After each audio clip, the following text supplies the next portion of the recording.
मेरे दोस्तों, मगध क्लासेस के YouTube चैनल पर आप सभी को बहुत बहुत नमन और अभिनंदन। आप जानते हैं कि बिहार स्टेट को लेकर के सोशल साइंस में अनेकों टॉपिक शामिल किए जाते हैं, जिसमें आप मैं एंशिएंट चालू करने जा रहा हूं। इतिहास का एक पार्ट है जिसको आप प्राचीन इतिहास कहते हैं, वो वहीं से शुरू करने जा रहा हूं। जिनको भी पैड कोर्स लेना हो मगध क्लासेस के चैनल पे जाकर करके अपना जो है नामांकन करा सकते हैं, अन्यथा मैं डेमो क्लास के रूप में आपको कुछ शब्दार्थ क्लियर करना चाहता हूं। दोस्तों जैसे देखिए, इतिहास का टॉपिक लेकर के आपके सामने आया हूं। देखिए इतिहास दिख रहा होगा। इतिहास क्या होता है? अतीत के अध्ययन को इतिहास कहते हैं। जो अतीत होता है, जो अतीत मतलब बीता हुआ, इतिहास क्या है? तो अतीत है, यानी अतीत के अध्ययन को ही हम क्या कहते हैं कि अतीत के अध्ययन को हम इतिहास कहते हैं। बीती हुई बात को इतिहास कहा जाता है और इतिहास के जनक हेरोडोटस को माना जाता है, क्योंकि इतिहास को सर्वप्रथम हेरोडोटस नामक व्यक्ति ने बताया कि इतिहास क्या होता है। इतिहास के बारे में उन्होंने कहा कि इतिहास एक ऐसी परिघटना है जो वर्तमान परिदृश्य को सार्थक करने में उसकी महत्वपूर्ण योग्यता होती है और उसकी महत्वपूर्णता होती है, वही चीज इतिहास कहलाता है। व्यक्तित्व के इतिहास से ही वर्तमान का निर्माण होता है कि आप इतिहास में क्या किए हो और क्या नहीं किए हो। आगे देखें दोस्तों, इतिहास को 3 खंडों में उसको बांट करके देखा गया है। 3 खंड में उसको बांट दिए हैं, मुख्य रूप से प्राक इतिहास, आद्य इतिहास और ऐतिहासिक काल। ध्यान दीजिएगा, प्राक इतिहास काल किसको कहते हैं? प्राक इतिहास काल कहने का इसका सीधा सा अर्थ है मित्रों कि जो इतिहास में कोई लेखन शैली का विकास नहीं हुआ था, सबसे पुराना है। उसमें पूरा पाषाण काल, मध्य पाषाण काल, नव पाषाण काल और तम्र पाषाण काल आते हैं। 3 काल आते हैं, पूरा पाषाण काल, मध्य पाषाण काल, नव पाषाण काल, ताम्र पाषाण काल। एक जो काल आपके सामने शामिल है वो प्राक ऐतिहासिक काल के संदर्भ में शामिल है। दूसरी बात करें आदि इतिहास काल। देखिए, प्राक इतिहास में तो कुछ लिखा उखा नहीं गया, आदि ऐतिहासिक काल में कुछ लिखा गया, कुछ पढ़ा गया, उसको आदि ऐतिहासिक काल कहते हैं। जैसे सिंधु घाटी सभ्यता, कांसा युग, हड़प्पा युग जिसको कहते हैं, इसको कहते हैं आदि ऐतिहासिक काल। अगला मित्रों, ऐतिहासिक काल में प्राचीन काल, मध्यकाल, आधुनिक काल, नेहरू काल और विश्व काल आते हैं। विश्व काल जो जिसको कहते हैं आप वर्ल्ड इतिहास, मित्रों वर्ल्ड इतिहास कहा जाता है। आगे आइए आप, तो प्राक ऐतिहासिक होता क्या है? सोचिए, मैंने एक एक चीज को मैंने कंसीडर किया है मित्रों इस पीडीएफ के माध्यम से। तो प्राक ऐतिहासिक काल के बारे में मैं आपको चर्चा करना चाहूंगा। कहता है कि यह इतिहास में, अभी हमने बताया कि मानव लिखना पढ़ना नहीं जानता था, उसका कोई लिखित साक्ष्य नहीं है, ठीक है। इसकी जानकारी सिर्फ मिलता है तो पुरातात्विक साक्ष्य से मिलता है, जो भी वहां के छोड़े हुए अवशेष हैं उसके माध्यम से मिलता है, इसलिए इसको हम लोग प्राक ऐतिहासिक काल कहते हैं। पुरातात्विक साक्ष्य के रूप में चाहे वो मानव किसी भी वस्तु का प्रयोग किया हो, किसी भी पदार्थ का प्रयोग किया हो, किसी भी सिस्टम का प्रयोग किया हो, किसी भी किसी भी प्रकार के किसी भी वस्तुओं का यूजनेस, उस वही को हम पुरातात्विक साक्ष्य के रूप में जानते हैं। बात करते हैं क्लास में। उतना ही नहीं मित्रों, सबसे पहले आपको हम बताएं कि प्राक ऐतिहासिक काल को पाषाण काल, इसमें पाषाण काल में रखा गया। पाषाण काल क्यों कहते हैं? क्योंकि पाषाण का अर्थ ही होता है पत्थर। पाषाण का अर्थ होता है पत्थर, यानी कि इसको पत्थर के काल कहते हैं, क्योंकि पाषाण काल में पत्थर का यूज भारी पैमाने पर हुआ, इसीलिए इसको पाषाण काल के श्रेणी में रखा जाता है। और पाषाण काल में जो है मुख्य रूप से पत्थर के औजार होते थे, पत्थर के हथियार होते थे, उसका इस्तेमाल मुख्य रूप से किया जाता था। और उसका इस्तेमाल जब मुख्य रूप से किया जाता था, जिसमें 3 काल प्रमुखता से आए। एक का नाम है पूरा पाषाण काल, मध्य पाषाण काल और नव पाषाण काल। देखिएगा, पाषाण काल को 3 भाग में बांटा गया। पूरा पाषाण काल, ध्यान दीजिएगा मित्रों, पूरा पाषाण काल, पहला है पूरा पाषाण काल, दूसरा है मध्य पाषाण काल और तीसरा है नव पाषाण काल या उत्तर पाषाण काल। कभी कभी क्वेश्चन पूछ लेता है कि निम्नलिखित में से नव पाषाण काल को और किस नाम से जानते हैं? तो उत्तर पाषाण काल, जो बाद के काल है, उत्तर पाषाण काल कहते हैं जो बाद का होए, और पूर्वोत्तर पाषाण काल कहते हैं जो पहले का होए। इसलिए पूर्वार्ध और उत्तरार्ध 2 शब्दों का इस्तेमाल हम लोग करते हैं, हालांकि अभी नहीं करेंगे। आगे देखिए, तो पूरा पाषाण काल जो है यह प्रारंभिक काल है, जिसमें कहा जाता है कि मानव क्या होते थे, तो खानाबदोश होते थे। खानाबदोश का मतलब है कि सिर्फ खाद्य संग्रह करते थे, सिर्फ खाने पर ध्यान देते थे।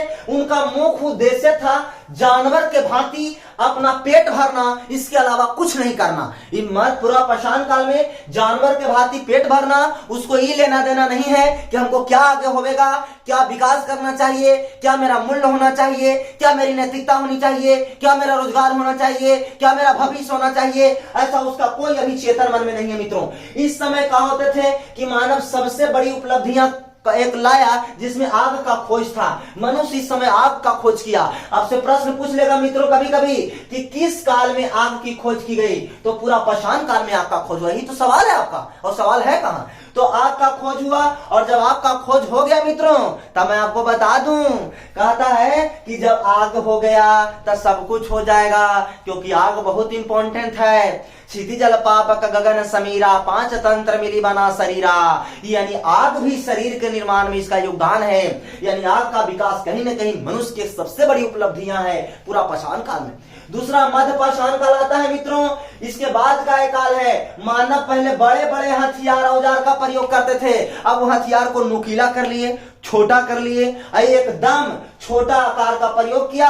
और इस समय एक बात प्रमुख रहा कि अंत्येष्टि, अंतिम संस्कार का कार्यक्रम प्रचलित हुआ। यानी दाह संस्कार, आदमी मरे तो दफनाने लगा, आदमी मरा तो उसको जलाने लगा, आदमी मरा तो उसको कलश समाधान किया, आंशिक समाधान किया, इस तरीके से दफनाने का सवा दफान किया। यानी कई प्रोसेस हुए अलग अलग क्षेत्रों में। तो इस तरीके से अंत्येष्टि का प्रावधान हुआ। इसलिए प्रश्न पूछ लेता है कभी कभी कि अंत्येष्टि, अंतिम संस्कार किस काल में शुरू हुआ?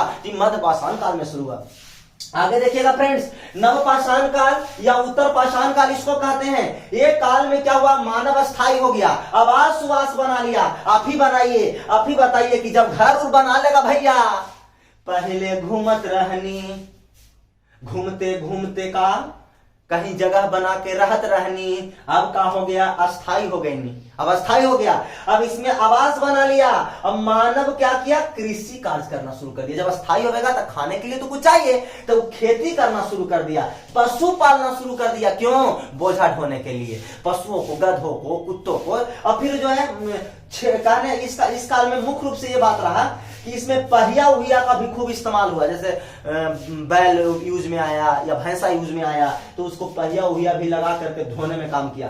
वो मन का, जिसको घड़ा कहते हैं, मन का भी प्रयोग हुआ। क्यों? क्योंकि मन का अनाज को रखने के लिए प्रयोग हुआ। क्योंकि जब कृषि का विकास हो गया तो मन का ऑटोमेटिक आ जाएगा, घड़ा तो रखेगा ना जी। उसको गोल बनाया, मारा हड़ाक से, रखा सड़क से, बड़ा बड़ा घड़ा बनाया, एकदम बड़ा बड़ा। गांव में देखे होंगे बड़े बड़े टैंक टाइप का, एक लकड़ी का, सॉरी मिट्टी का बना हुआ रहता था। चलिए, ये हुआ नवपाषाण। इसमें इतना ही नहीं मित्रों, आपको एक बात और कह दूं, उत्तर काल में तो इसमें सबसे महत्वपूर्ण रहा एक चीज कि मानव ने 7000 ईसा पूर्व पाकिस्तान के सुलेमान पहाड़ी और किरथर पहाड़ी, दो पहाड़ी है पाकिस्तान में, वो सुलेमान पहाड़ी है, वो किरथर पहाड़ी है, ठीक है। सुलेमान पहाड़ी या किरथर पहाड़ी के बीच में जो है कृषि में जौ और गेहूं के साक्ष्य मिला मित्रों। जौ का साक्ष्य मिला और गेहूं का साक्ष्य मिला।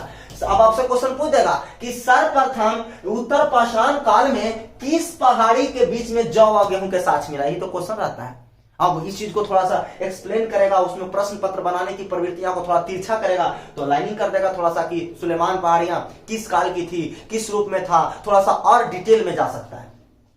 तो ये पहली कृषि यहाँ पर जौ एवं गेहूं के रूप में तो प्राप्त हो गया मित्रों। तो आपसे कभी कोई क्वेश्चन पूछेगा कि जौ का सबसे पहले किस फसल का उत्पादन देखा गया, तो सबसे पहले जौ और गेहूं को देखा गया। किस काल में? देख ही रहे हैं कि किस काल में इसका उपयोग हुआ। सो आगे देखिए, इतना ही नहीं, मानव तो खेती कर लिया, देखे ना जी, मानव क्या किया, कृषि कार्य कर लिया, पशु पाल लिया, मन का घड़ा बना लिया। अरे भाई साहब, जब मन का बना लिया, खेती कर लिया, अधिशेष का उत्पादन कर लिया, तो चोरी डकैती तो होवेगा ना जी।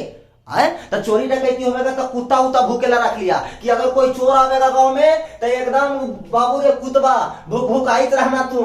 जब भूक भुकाइत रहेगा तो हमारियों धुक धुकाइत रहेंगे ना जी। इसीलिए कुत्ता जो है वो किस काल में, नवपाषाण काल में कुत्ता को जो है क्या बना लिया, पालतू बना लिया। और इसलिए क्वेश्चन पूछ देता है कि कुत्ता किस काल का पालतू जानवर है। बात को समझिए कितना कंसेप्चुअल चीज है जो। आगे देखिए, एक है ताम्रपाषाण काल। ताम्रपाषाण पाषाण काल कुछ नहीं है मित्रों, यह पाषाण काल का अंतिम समय था जो तांबा के इसमें तांबे की खोज हुई और इसके कारण यहाँ औद्योगिकीकरण का शुरुआत हो गया, यहाँ पर उद्योग शुरू हो गया और इसके कारण यहाँ औद्योगिकीकरण विकसित हुई और सिंधु सभ्यता में देखने को बेजोड़ तरीका से मिलता है। कांसा का उपयोग सिंधु सभ्यता में बहुत उपयोग इसको देखने को मिलता है मित्रों। और कहा जाता है, एक सवाल भी मैं आपसे पूछ रहा हूं जो प्रमुखता है, कह रहा किस काल में मानव खेटक शिकारी था। अभी हम बताए थे मित्रों किस काल में, देखिए तो पूरा पाषाण काल में मानव खेटक था कि नहीं था। देखिए तो इसका उत्तर है कि नहीं फ्रेंड्स, बताइए।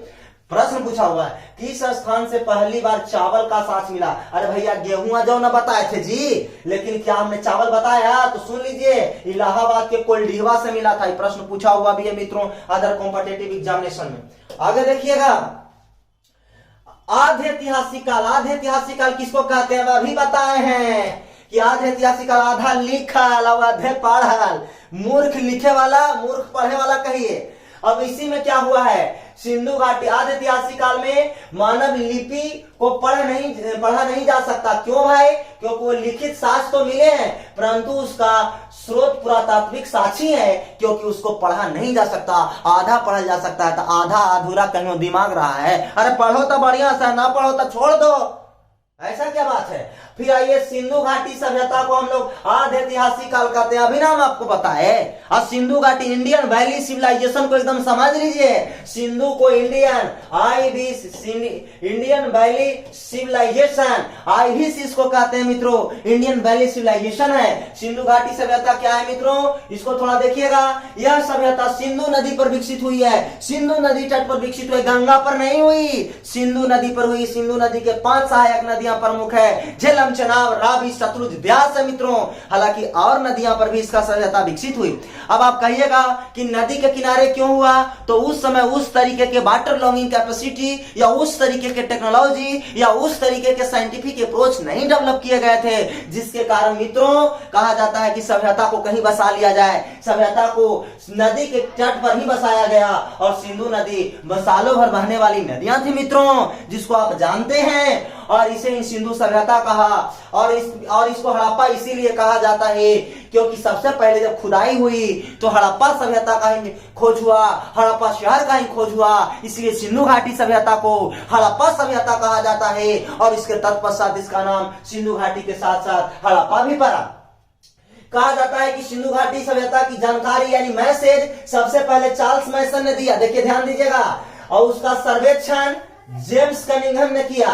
और सिंधु घाटी सभ्यता 13 लाख वर्ग किलोमीटर में फैलल है और इसका सिंधु घाटी सभ्यता का नामकरण जॉन मार्शल ने किया। देखिए तीनों ऑब्जेक्टिव अलग अलग है, थोड़ा सा एक बार सुन लीजिएगा। सिंधु घाटी सभ्यता की जानकारी चार्ल्स मैसन ने, जो अंग्रेज था, वो दिया कि सिंधु घाटी सभ्यता यहां था। दूसरी बात अगर हम आपसे कहें तो सिंधु घाटी सभ्यता का जो सर्वेक्षण था, उसका जो कंक्लूजन थी, वो जेम्स कनिंघम ने निकाला, उसको पूरी तरीके से प्रोटेक्ट किया मित्रों, और उसका जो है पूरी तरीका से सर्वेक्षण किया और सर्वेक्षण करने के बाद बताया। फिर 13 लाख वर्ग किलोमीटर में फैलल है, ये भी बताया। और उसके तत्पश्चात नामांकन की सिंधु घाटी सभ्यता है। ये जो है आपको मार्शल बाबू ने, जॉन मार्शल ने, बलोरे ने नहीं, स्कॉर्पियो ने नहीं, मार्शलवा ने दिया। पहले वो मार्शल चलता था मुखिया जी के। और सिंधु घाटी सभ्यता की पहली खुदाई कौन किया? दयाराम साहनी ने किया। सिंधु नदी तट पर सिंधु घाटी की सभ्यता का खोज उन्होंने किया, खुदाई किया, तथा सिंधु सभ्यता का आकार त्रिभुजाकार था। वो एकदम त्रिभुज के आकार था मित्रों। और जब वो त्रिभुज के आकार का था, जिसको आप देख सकते हैं आगे, थोड़ा सा ध्यान दीजिएगा तो आपको बातें समझ में स्पष्टता के साथ आ जाएगी मित्रों। देखिए सिंधु सभ्यता विश्व की सबसे पहली शहरी सभ्यता थी। कहा जाता है कि इससे पहले कोई वैसा सभ्यता नहीं था जो कि जहां शहर का डेवलपमेंट हुआ था। सबसे पहले विश्व में सिंधु घाटी सभ्यता शहरी सभ्यता थी। इसका विकास 2500 ईसा पूर्व में हुआ था। देखिएगा उत्तर में इसका जो विकास क्षेत्र था, ध्यान दीजिएगा, उत्तर में मांडा में जो जम्मू कश्मीर में पड़ता है, वो चिनाब नदी के तट पर फैलल था। और दक्षिण में दैमाबाद परवरा नदी के तट पर, जो महाराष्ट्र में अवस्थित है मित्रों, महाराष्ट्र में है। अब पूरब में आलमगीरपुर हिंडन नदी के पास है, यूपी में है दोस्तों। और पश्चिम में सुतका गडोर दास्क नदी के पास है मित्रों, जो अफगानिस्तान में है फ्रेंड्स। अफगानिस्तान और पाकिस्तान, अफगानिस्तान एवं पाकिस्तान के सीमा पर, अफगानिस्तान एवं पाकिस्तान के सीमा पर है सुतका गडोर। बताइए आगे इसमें अगर हम बात करें फ्रेंड्स तो ध्यान दीजिएगा, इसकी जो है ध्यान से सुनिएगा। ये जो आपको मैं बताऊं तो कहता है कि अब इसका स्थल कहां से कहां तक फैलल है, आपको मैं अभी बता दिया। देख लीजिए सब लिखल है, पश्चिमी सीमा पाकिस्तान के सुतका गडोर में है जो दास्क नदी पर है, और उसके तत्पश्चात उत्तर पूर्वी सीमा उत्तर प्रदेश में आलमगीरपुर पर है, अभी हमने बताया मित्रों। इसकी दक्षिणी सीमा महाराष्ट्र के दैमाबाद में प्रवरा नदी पर है। इस तरीके से आप देखे होंगे। सिंधु घाटी सभ्यता के कुछ प्रमुख स्थल है जिसमें हड़प्पा सभ्यता प्रमुख है, और हड़प्पा सभ्यता का जो खोज है 1921 ईस्वी में हुआ था, जिसकी खुदाई दयाराम साहनी ने किया था, अंग्रेज द्वारा किया गया था, दयाराम साहनी ने किया था। ये जो है इसका विकास हड़प्पा नदी, रावी नदी तट पर इसका विकास हुआ था। रावी नदी तट पर इसका विकास देखा गया है हड़प्पा सभ्यता का। और ये जो है पाकिस्तान के माउंट गोमरी जिला में स्थित है। ये पाकिस्तान के माउंट गोमरी जिला में स्थित है। यहाँ से क्या क्या मिला है इस साक्ष्य के आधार पर भी प्रश्न पूछे जाते हैं दोस्तों। जैसे अगर हम आपसे कहें तो कुम्हार के चाक, अन्नागार, श्रमिक आवास, मातृ देवी की मूर्ति, लकड़ी की ओखली, लकड़ी का ताबूत, RH-37 कब्रिस्तान, हाथी का कपाल, स्वास्तिक चिन्ह, सब आपको याद नहीं करना है, एकदम दिमाग में फिट कर लीजिए। एगो आपको स्वास्तिक चिन्ह याद रखना है क्योंकि शुभ होता है, ये शुभ का चिन्ह है। दूसरी बात मातृ देवी की पूजा, यानी कि सिंधु घाटी सभ्यता मातृ सतात्मक समाज थी, यानी माता के आधार पर वंश बढ़ता था। आज तो है कि बाप के जात से बेटा का जात बनता है, लेकिन पहले माँ के जाति से बेटा का जात बनता था, पुत्र और पुत्रियां की जात होती थी। इसीलिए इस समाज को, इस सभ्यता को मातृ देवी समाज कहा जाता था। बापा कौन जाति के है लेना देना नहीं है, लेकिन इसका माँ से लेना देना होता था, मातृ देवी मूर्ति। आगे देखिएगा, अन्नागार कहने का मतलब है अनाज रखने वाले घर को अन्नागार कहते थे। उसमें खूब अनाज होता था, लकड़ी के ओखली, धान कुटैया करेला। फिर आगे देखिए, लकड़ी का ताबूत भी होता था, आदमी के ले जाके जलैया करेला।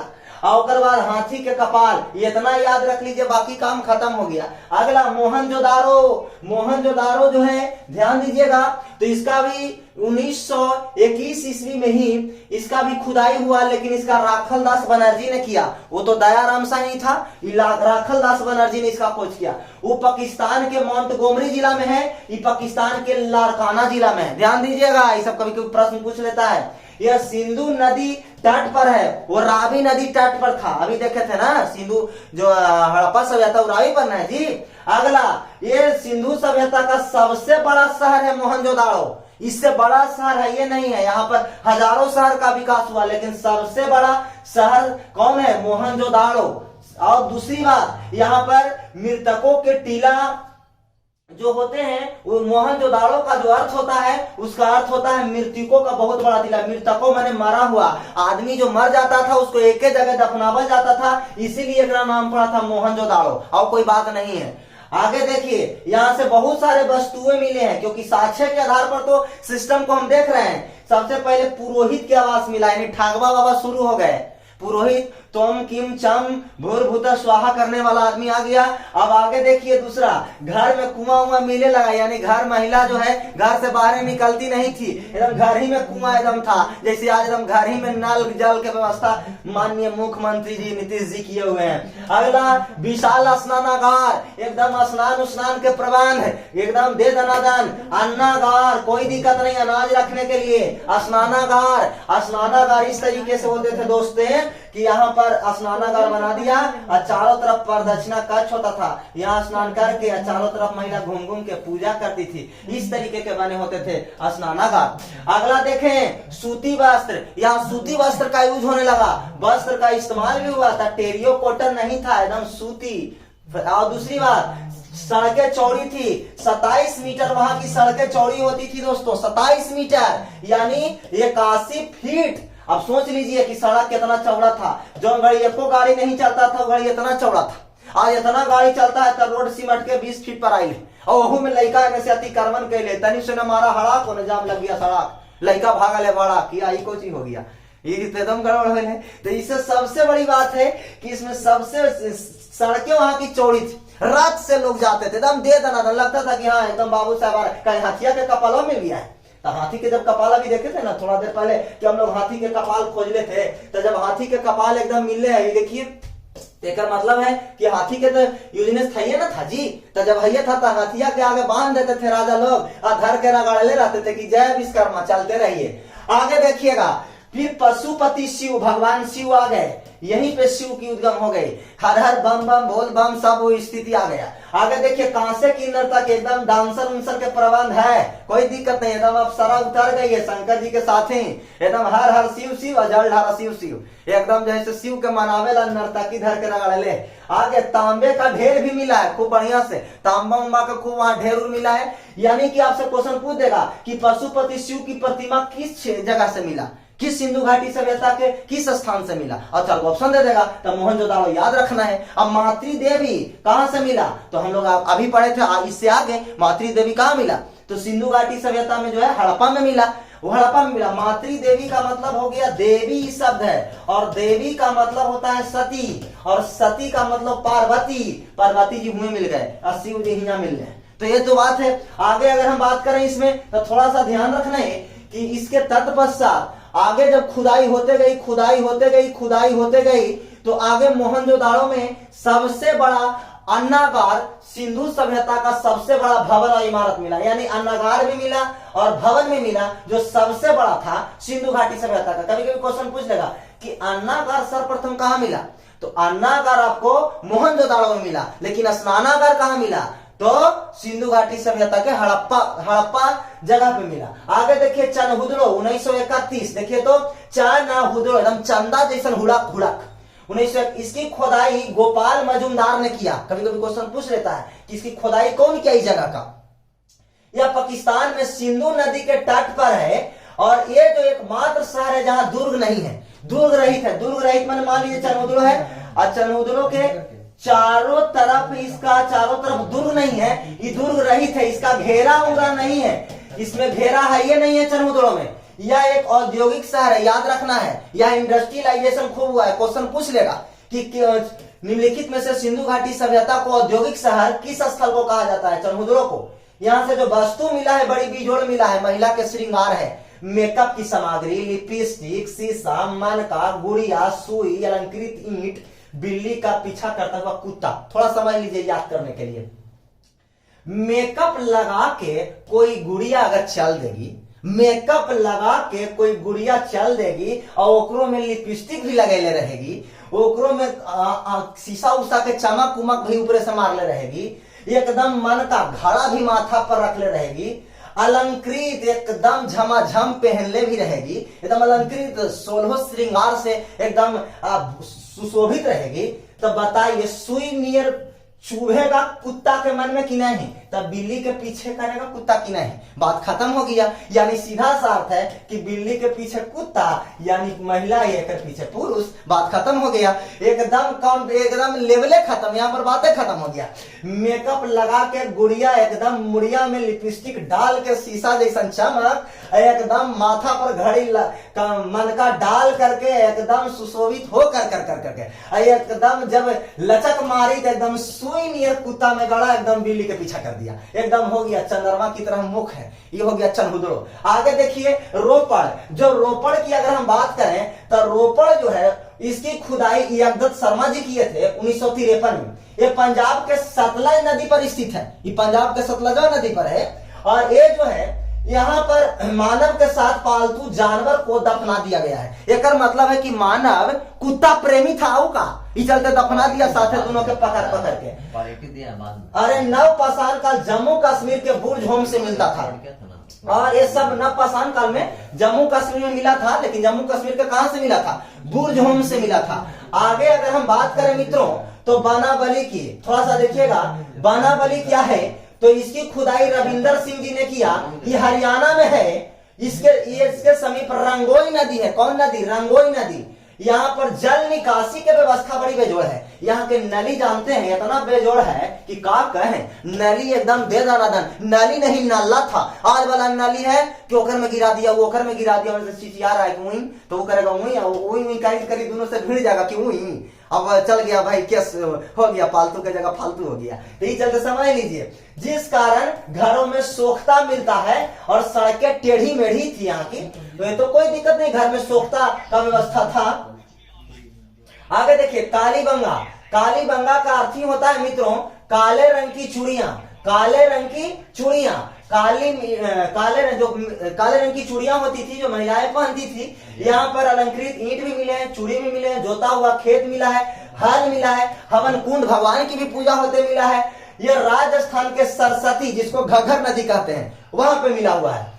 इसकी खुदाई बीके थापर बीबी लाल ने किया था। देखिए, खाली आपको इतने याद रखना है कालीबंगा का अर्थ क्या होता है, बस हो गया, काले रंग की चूड़ियां, इससे ज्यादा कुछ पूछे उछे वाला नहीं है। धौलावीरा, यह गुजरात में स्थित है। धौलावीरा जो है ये गुजरात में स्थित है मित्रों, ये गुजरात में है और ये जो है सिंधु सभ्यता का सबसे बड़ा स्थल है। क्वेश्चन पूछेगा भारत में सबसे बड़ा स्थल तो धौलावीरा है, ध्यान दीजिएगा। ऐसे मोहनजोदाड़ो तो हम बता दिए हैं ना, लेकिन मोहनजोदाड़ो पाकिस्तान में है भैया, वो सिंधु घाटी सभ्यता का सबसे बड़ा स्थल है। लेकिन भारत में सिंधु घाटी सभ्यता का सबसे बड़ा स्थल कौन है, तो धौलावीरा है। ये बातिया ध्यान में रखिएगा, जो गुजरात में है। इसकी खुदाई रविंदर सिंह जी ने की है।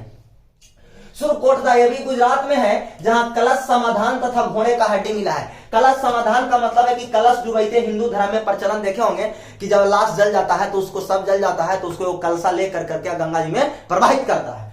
और उसके बाद लोथल आइए, लोथल है ये सिंधु घाटी सभ्यता का बंदरगाह है मित्रों, जो कि यहां से गोदी बड़ा मिला है। यानी बंदरगाह पर सामान ढोबा ढोबी होगा कि नहीं जी, ढोबा ढोबी होगा तो रखेगा कि नहीं, और रखेगा तो गोदी रहेगा कि नहीं, गोदिया में ना रखिएगा इसे फेंक के, इसीलिए यहां से गोदी बड़ा मिला। यहाँ के घर के दरवाजा सड़क के पीछे की ओर खुलते, सोचिए कितना बड़ा है। आज लोग घर के आगे रोड पर मुंह खोलेला बेदम रहता है लोग कि पीछे खोलबे ना, आगे खोलेंगे कि सोचिए प्रदूषण से उस समय कितना बचाव था, आज प्रदूषण से कुछ बचा रहे हैं बताइए। और इसमें यहाँ पे फारस की मोहरें मिली हैं, विदेशी व्यापार का भी संकेत यहाँ से मिलता है कि यहाँ पर लोग लोथल में जहाँ बंदरगाह था वहां पर विदेशी व्यापार करने हुए लोग आते थे। उसके तत्पश्चात इसमें सिंपल सी बात है, एक बात और समझ लीजिए कि यहाँ पर युगल समाधान मिला है तथा सती प्रथा का प्रतीक मिला है। बताइए, युगल समाधान का अर्थ होता है कि स्त्री के साथ पुरुष भी दफना दिया गया हो, यानी जैसे पुरुष मर गया, पति मर गया, तब पत्नी के बरेली पटक के ओकरे में डाल दिया जाता था। तो समझ लीजिए इसी को सती प्रथा कहते थे। अब समझिए कि कंडीशन के कारण आज नहीं कई वर्षों से चला आ रहा है सती प्रथा का विचारधारा। रंगपुर जो गुजरात में है, यहाँ से धनवा के भूसी मिला है जी, धान के भूसी मिला है। और सिंधु घाटी सभ्यता का सबसे बड़ा स्थल अभी हम लोग देखे थे धौलावीरा था। और एक बात और देखिए, भारत में सबसे बड़ा स्थल राखीगढ़ी हरियाणा में पड़ता है। अब से क्वेश्चन पूछेगा, हरियाणा में राखीगढ़ी सिंधु घाटी सभ्यता का निम्न में से कैसा स्थल है, बड़ा है, छोटा है, इसमें से कोई नहीं, तो बड़ा स्थल है, सबसे बड़ा स्थल है। सिंधु घाटी सभ्यता का सबसे बड़ा शहर मोहनजोदाड़ो, जैसा कि हम अभी बताए हैं कुछ देरी पहले, हड़प्पा के बाद मोहनजोदाड़ो पढ़ाए थे। अब एक बात और समझ लीजिए, मोहनजोदाड़ो की विशेषता, सिंधु सभ्यता की विशेषता, आपका बात खत्म हो गया। उसके बाद मेसोपोटामिया की सभ्यता आएंगे जो अगले क्लास में देखेंगे। बस 2 मिनट और देखिए मित्रों, कहता है सिंधु घाटी सभ्यता में विशेषता क्या थी। पहला विशेषता है कि नगरीय समाज है, नगरीय सभ्यता है, क्योंकि यहाँ पर शहर का विकास हुआ है। दूसरी बात यहाँ की सड़कें अभी हम देखे थे कि चौड़ी थी, सड़क समकोण पर काटती थी, न कि लहरिया कट, ऐसे रोड नहीं होता था कि ऐसे मारे लहरिया कटा घुस गए बत्तीस हमारिया में, तो ये तो बहुत गड़बड़ है, ऐसा आप नहीं कर सकते। तो एक दूसरे को समकोण पर काटती थी तथा पूरा पश्चिम दिशा में थी, जिससे हवा द्वार, देखिए कितना बेजोड़ जगह बनाया है, रोड एकदम समकोण है। देखिए कह रहा है कि पूरा पश्चिम दिशा में क्या होता था, तो खिड़की खोल रहता था। खिड़की जैसे मान लीजिए कि सड़क है और सड़क के घर है, तो घर में क्या होता था कि उत्तर दक्षिण अगर सड़क गुजरा है तब पूरा पश्चिम खिड़की खोलिए, न कि सड़क में देने लोग खोल के बैठा रहता है, गाड़ी गिनित रहता है आजकल कि अभी थवा ट्रेन की जाई थवा प्लेन, तो वही में ना ढक प्लेन सब प्रदूषण लेके बैठ जाता है गाड़ी मोटर वाला। इस चलते थोड़ा आदमी को रोड से दूर रखल जाता था। नालियां ढकी हुई रहती थी। आज के तो नाली की मारा हड़क से चल गया अंदर सड़क से, अब बेचारा लगी तो कि होली में से अभी तक तुम खेल के अंदर आएगा। अर्थव्यवस्था के मुख्य आधार कृषि था, बताइए ना, उद्योग था। एक जगह तो उद्योग था मित्र। इसका व्यापार विदेशों से होता था। लोथल में जैसे विदेश से भी व्यापार हम लोग देखे थे। यहाँ मातृशतात्मक, माँ के आधार पर समाज का पता चलता था। यहाँ की लिपि चित्रात्मक थी, बताइए, चित्र बना कर करके भावनात्मक होता था। पढ़ा नहीं जा सकता था, भावना को यहाँ क्रिएट किया जा सकता था कि किस तरीके से आप जो है से कि भावना की सहायता से, जैसे कि नर्तकी बना दिए, डांसर बना दिए, तो जब डांसर तो बना दिए तो भावनात्मक लिपि ना हो गया जी कि नाच रही है नर्तकी या हम उड़ रहे हैं। मोहरों पर सर्वाधिक एक सींग वाला जानवर होता था। एक सींग ही वाला उस पर जानवर का मोहर पर लगा हुआ रहता था, जो एक सींग वाला होता था, जो कि मोहनजोदड़ो फिल्म में दिखाया भी गया है। वो जो फिल्म है उसमें देखिएगा, उसमें एक सींग वाला दिखाया भी गया है। इसके मोहरों पर गाय का चित्र नहीं होते थे, क्योंकि गविष्टि शब्द का प्रयोग ऋग वैदिक काल में होता था। कभी कभी क्वेश्चन पूछ लेता है कि गाय यही खोज में आ गया था, नहीं, वो ऋग वैदिक काल, इसके बाद के काल आएंगे तो वहां गायों का खूब प्रचलन होगा। गाय को मार देने वाला पर पाप चढ़ेगा। गाय को मार देगा उसको जान से मार दिया जाएगा। एक गाय की हत्या 1000 आदमी की हत्या के बराबर होगा। गाय को अघन्या कहते थे, उस गाय को नहीं मारा जा सकता है, कभी नहीं, इसी को अघन्या कहा जाता था। आगे इसमें माप तौल के लिए न्यूनतम वाट 16 केजी का होता था। यहाँ बाट उठ सब है, बटखरा उठखरा सब चलता था। और इसमें युद्ध और तलवार से लोग परिचित नहीं थी, सब बेचारा लड़ा लड़ी नहीं करते थे। सब पितृ सतात्मक समाज नहीं था, मातृ सतात्मक था। पिता सतात्मक रहता है ना, लड़का के हथियार सिखाया जाता है। और मातृ सतात्मक, माँ एकदम शुरू से मोर के पंख धरेले रहती थी, बेटा बेटा, तब बेटो कर रहा था झूठो के। अगला देखिएगा, सिंधु घाटी सभ्यता फिर बाद में विनाश हो गया, उसका मुख्य कारण बाढ़ था और सिंधु घाटी सभ्यता समाप्त हो गया। उसके तत्पश्चात जो सभ्यता की काम करेंगे वो मेसोपोटामिया की बात करेंगे। यहीं पे हम इति सीरी करते हैं मित्रों। आपको बहुत बहुत धन्यवाद, आपके प्रति बहुत बहुत आभार।